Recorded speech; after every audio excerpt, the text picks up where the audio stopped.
Bonjour à toi et bienvenue dans l'épisode numéro 22 de la Fac Voyage, l'émission dans laquelle je réponds à toutes tes questions sur le voyage et la vie à l'étranger, tous les jours sur YouTube. Donc si tu as une question, je suis le lien qui est en dessous et puis tu me poses ta question et je te répondrai très rapidement.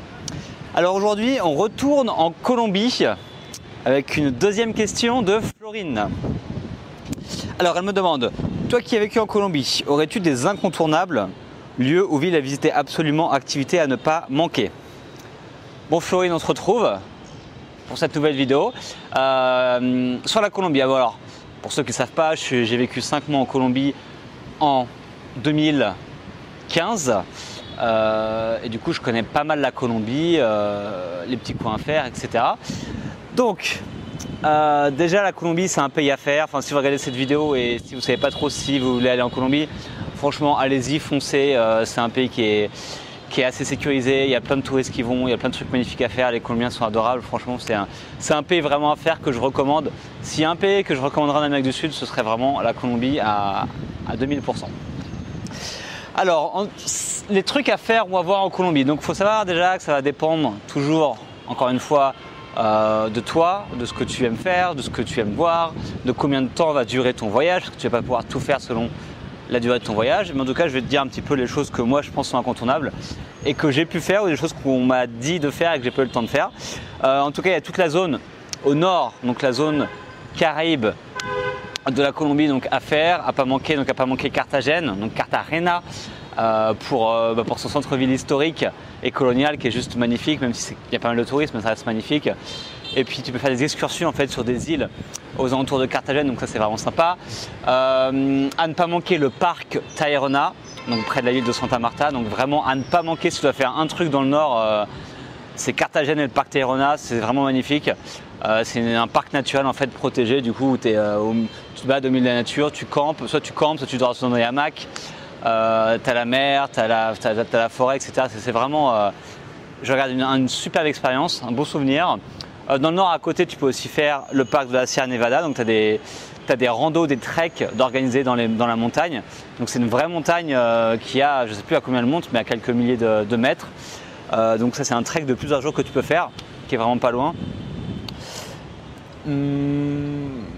Et dans le nord, si tu tombes sur la bonne période, tu peux très bien faire le carnaval de Barranquilla. Donc moi j'ai vécu à Barranquilla pendant 2-3 mois. Du coup le carnaval qui change de date, mais qui est généralement en février.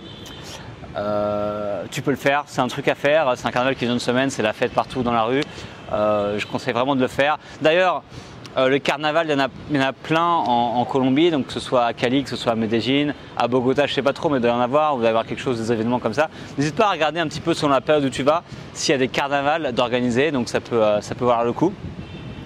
Ensuite, moi il y a une zone que j'ai bien aimée, qui n'est pas trop touristique, mais que j'aime bien, c'est la zone qui est autour de San Gil, donc en français ce serait Saint-Gilles, je ne sais pas comment on dirait, mais San Gil, donc c'est une zone qui est près de la ville de Bucaramanga, donc à l'est de la Colombie, donc on va dire entre Bucaramanga et Bogota, même si c'est pas trop au milieu, mais vraiment à l'est.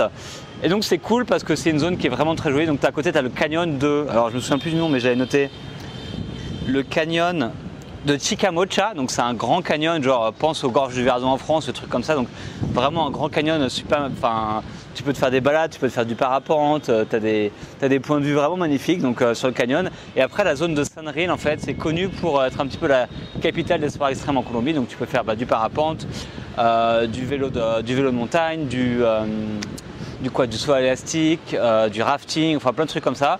Moi je me souviens j'étais resté 2 semaines dans le coin.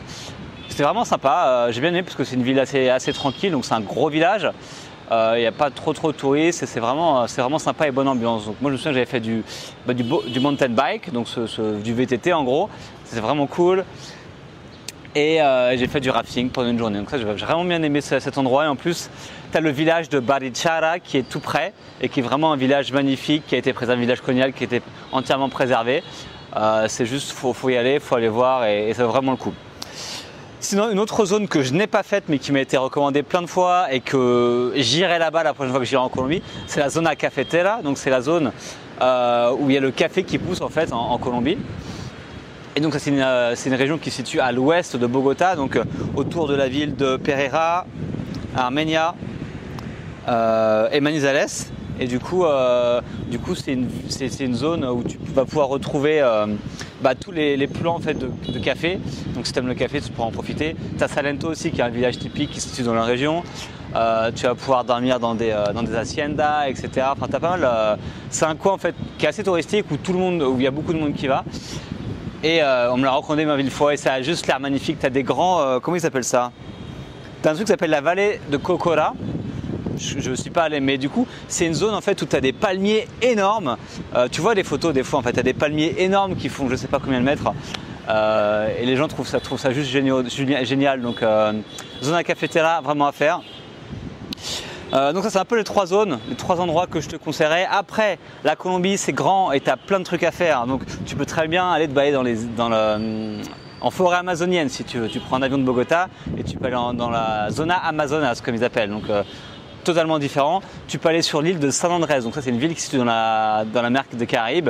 Du coup tu prends un avion, tu te retrouves sur l'île de San Andrés. C'est une île genre paradisiaque, eau turquoise, palmiers, etc. Enfin c'est une île de rêve que j'ai pas eu le temps de faire mais que j'aimerais bien faire un jour. Si tu aimes danser la salsa, si tu sais danser, si tu vas apprendre à danser, Cali est recommandé. Il y a des soirées salsa tous les jours. Tu as plein d'écoles de salsa, tu as des auberges avec des cours de salsa dedans. Moi j'ai passé 2 semaines à Cali, j'ai vraiment adoré. Donc si tu as envie de danser, fonce à Cali, ça vaut vraiment le coup. Ensuite tu peux aller voir Medellín. Je suis jamais allé à Medellín, donc, ou Medellín, je sais pas comment on dit en français, je perds l'accent. Donc à voir, Medellín c'est la ville de Pablo Escobar, mais qui est très vivable maintenant, qui est une ville super moderne et assez sécurisée. J'ai des amis qui vivent là-bas et qui sont ravis de vivre là-bas. Donc peut-être à voir si tu es curieux, si tu as envie de voir un petit peu à quoi ça ressemble. Tu peux y faire la fête, tu as des trucs à voir autour. C'est assez touristique apparemment, mais je connais pas assez. Mais pourquoi pas, moi je sais que j'aimerais bien y aller un jour, donc à voir. Et puis c'est tout un petit peu pour les lieux, en sachant que bien sûr il y a plein de trucs que j'ai pas vu, plein de trucs que j'ai pas fait, plein de trucs que je ne connais pas. La Colombie c'est vraiment grand. Donc après ça va être à toi de voir ce que tu aimes faire. En tout cas en termes d'activité, je te conseille vraiment d'aller faire la fête en Colombie. Donc ça c'est un truc que tu peux faire partout, peu importe où tu es.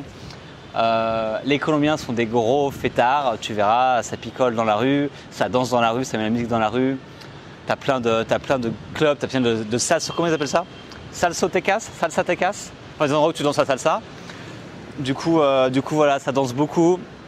Il faut y aller, même si tu sais pas danser, c'est pas grave, les Colombiens ils vont te faire danser, t'inquiète pas, ça va le faire.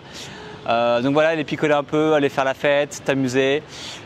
Franchement c'est un must do en Colombie. Ça fait partie de la culture, la fiesta, la rumba comme ils appellent.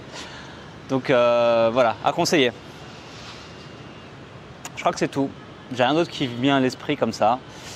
N'hésite pas à faire des recherches, tu as plein de blogs qui parlent de la Colombie. Tu trouveras des trucs. Vraiment, en fait, tu peux faire vraiment un voyage selon tes goûts. C'est super varié. Entre les villes, entre la mer, entre les montagnes, la forêt amazonienne, les îles, tu as vraiment le choix. Donc ça dépend vraiment de toi. Mais voilà un petit peu pour mes suggestions. Donc Florine, je sais que tu vas en Colombie, donc voilà, je te souhaite un excellent voyage là-bas. Et pour tous ceux qui regardent, foncez en Colombie, ça vaut vraiment le coup. On se retrouve demain pour un nouvel épisode. Ciao.